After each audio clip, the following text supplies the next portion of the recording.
Welcome to Cord Cutting Today for June 22nd, 2023. This is the show where I break down some of the biggest stories happening in the world of cord cutting right now, including Comcast finally selling off some of its cable TV empire. The FCC finally proposes real rules, not talks about, but proposes rules to ban hidden fees.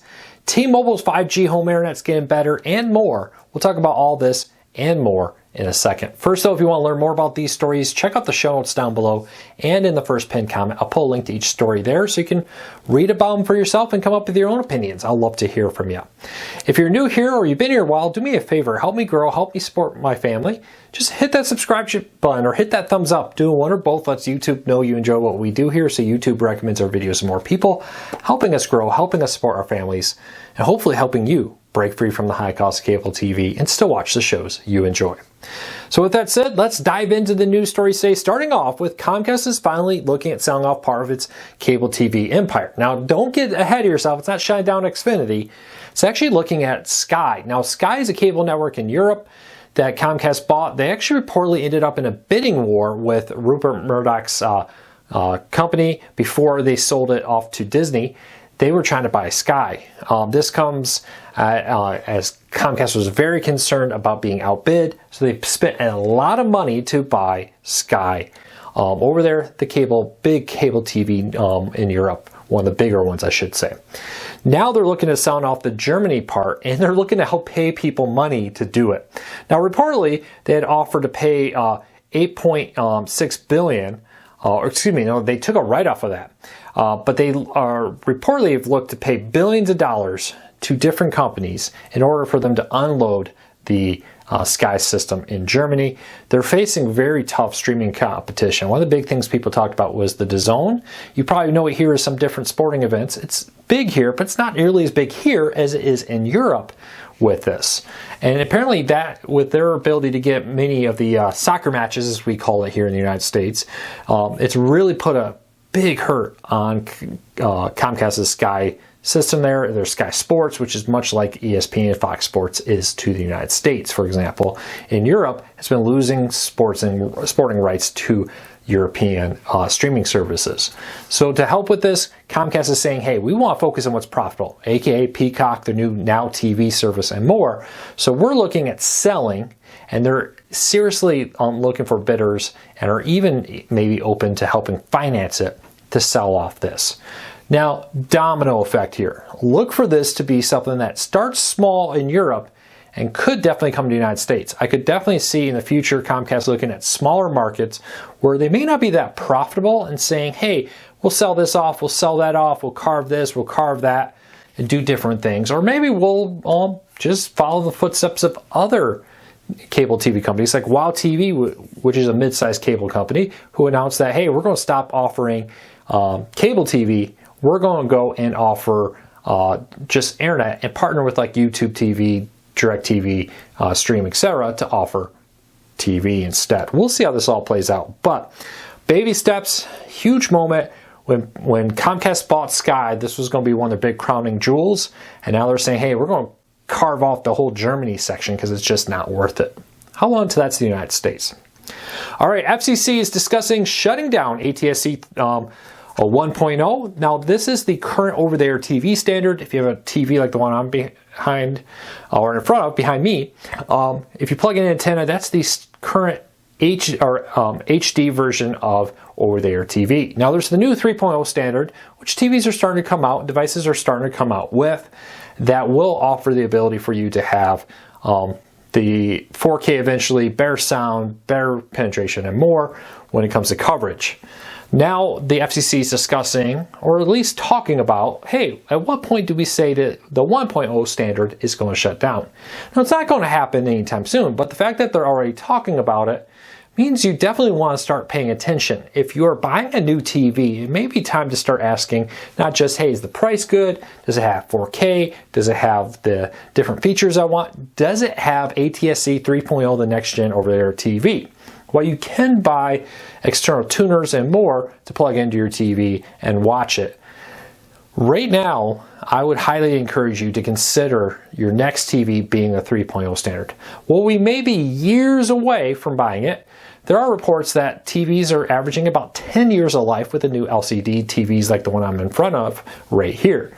So if you're buying a TV now that you want for 10 years, it's very possible over the next 10 years that the 1.0 standard is going to go away. You want to make sure you have a 3.0 standard. Hisense and other TV manufacturers are already rolling out ATSC 3.0 over their TVs that will allow you to be able to watch the 3.0 billiard TV without needing an external tuner. So definitely want to take advantage of that. Keep an eye on it. Not happening today, but the fact that they're even starting to publicly talk about the fact that, hey, we need to consider when it's going to shut down, means you need to be ready for that. All right, T-Mobile's home internet is a hot thing in cord cutting right now. $50, and I believe if you're on select T-Mobile's new 5G Go or Go 5G, whatever they call it, plans, you can even get it cheaper than that out there. But they have new modems coming out that'll be significantly better. 2 new modems that will have up to 9 cellular antennas. And that's important because the current ones only offer, I think 4 or 5 antennas with it. So you're getting a lot more sensitivity, a lot more frequencies, a lot more ranges that T-Mobile can use to reach out to that modem. These new modems offer the promise of much better connectivity to the T-Mobile network through these modems, through these different frequencies, which will also help make them future-proof as T-Mobile rolls out more frequencies and bandwidths out there. So I would highly recommend in the future, here in the next few months as T-Mobile rolls these out, to look for the new ones. If you are a T-Mobile mobile internet customer, you could be very fine with just what you have now, but these new modems promise much better ability to pick up the signal. Stronger signal means faster internet, more bandwidth options, more antennas built in, better option for faster internet. T-Mobile's 5G home internet is getting better, slowly but surely. All right, Amazon Prime Day has a release date. It's going to be on July 11th and July 12th, starting at 3 a.m. Eastern on the 11th, because that's midnight in Pacific, running through the 12th, which I'm assuming means 3 a.m. Eastern on the 13th in the United States, will allow you to get a ton of Amazon Prime deals if you're an Amazon Prime customer. We'll see how that all plays out. But some deals are already live, including offers on their Euro Wi-Fi bundles, Kindle White paper for kids, Paperwhite, dyslexic moment, everybody. And you can also get things like if you spend $50 on Amazon basic products, you get an additional $20 off. Honestly, I've used that multiple times already to stock up on things like trash bags, baby wipes, we have an almost 2-year-old, and more at some of the best prices I could find when you consider an additional 20%. It's a really nice deal, and honestly, I've been very happy with Amazon basic products. So these are just a few of the deals, but we'll have full coverage as Amazon Prime Day comes closer and all through it for the best cord cutting deals. We'll have full coverage on them, like Fire TV deals, guarantee you there will be some. Roku deals often seems to happen, and more. And we'll have full coverage of that over at cordcuttersnews.com. And I'll probably do a special cord cutting today, that day, breaking down some of the best deals out there. So check that out. But follow us on Facebook, follow us on Twitter, links in the show notes if you're looking to get some of the best deals notified right away, because many of the Amazon Prime Day deals are short-term deals. You have an hour, 2 hours, or maybe it's limited quantity. We'll be posting a lot of those deals directly to social media, so follow us there. Link in the show notes down below for all that. All right, AT&T's profit from DirecTV has fallen by $1 billion this year from what they got last year, at least according to projections. AT&T CFO, Chief Financial Officer, spoke at Bank of America's C-Suite Technology, Media, and Telecommunications Conference in London. That's a bit of a mouthful of a conference name, but okay. And during that talk, he was asked about the possibility of Dish and DirecTV merging. And he basically said, they're not opposed to it, but it would need to be a better deal. And then he gave us some numbers I don't think we've heard before. Well, it makes me wonder if he was supposed to give these. But he said last year, DirecTV produced $4.5 billion for us, is what he said. So it brought in $4.5 billion for AT&T. This year, we got it at around $3.5 billion. And he went on to say, we have a really good line of sight over the next several years as to what cash flows will come out of that business, referring to DirecTV. And whatever we do would have to be incrementally much better than that. So basically what he's saying here is, hey, we're getting $3.5 billion from DirecTV this year, And we're happy with that. And we could use that money to plow into our wireless spectrum, to plow into our fiber build out, whatever we want to do that money with.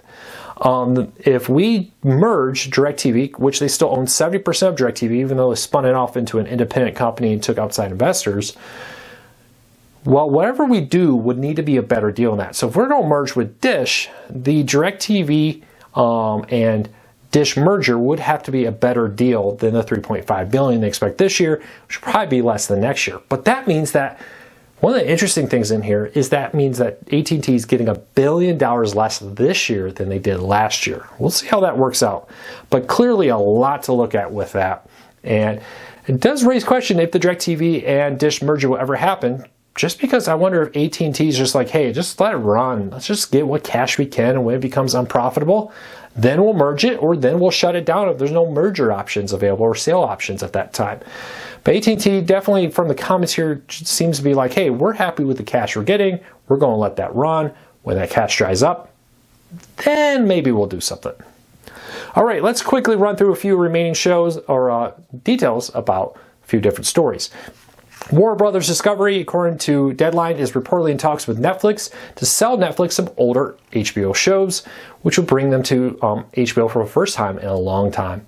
Or to Netflix HBO shows for the first time in a long time. This would be older content, not newer content, probably with an attempt to say, hey, build the HBO brand to make you want to go subscribe to Max by seeing HBO content in other places. Popular trick that a lot of companies do, like, hey, we'll give you an older show that's not very popular, but it's a good quality show. Maybe people will find it on Netflix, like it, and say, hey, let me check out other HBO programming. Bring in some people who may not have in the past been HBO fans. We'll see.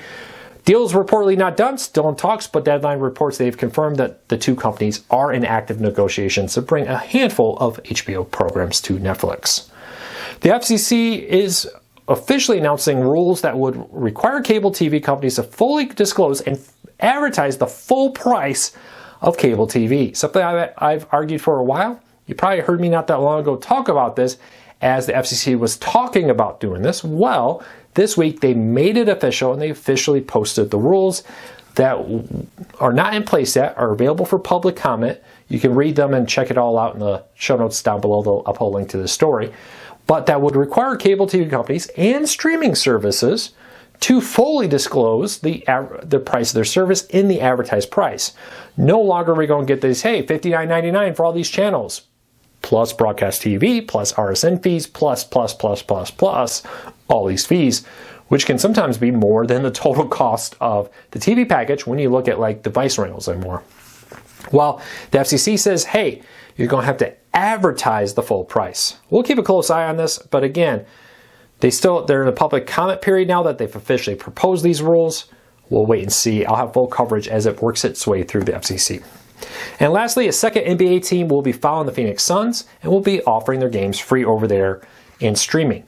The Utah Jazz have announced that this upcoming season they will leave AT&T Sportsnet, which I just mentioned yesterday was shutting down probably in October. Well, the Utah Jazz has announced that they will be bringing their games in partnership with Sinclair to free KJZZ. Channel 14 is local CBS owned by Sinclair, I believe. That'll be the new home for the Utah Jazz and air the games for free over the air for in-market, non-nationally aired games. So no NBA TV, no ABC, no games that air on ESPN, for example. But it will also offer a streaming option. It will be paid. Details of that will come later for in-market streaming. We'll wait and see what that looks like. But two NBA teams, I know the Phoenix Suns are currently caught up in the Valley Sports bankruptcy, so that's a little on hold. But they have two deals have been made for NBA teams to go free over their market with an antenna. Hopefully more do that very soon. We'll have more coverage on it as we learn more. Well, that's it for today. I hope you have a fantastic day. Take care. Be safe. I'll be back again real soon.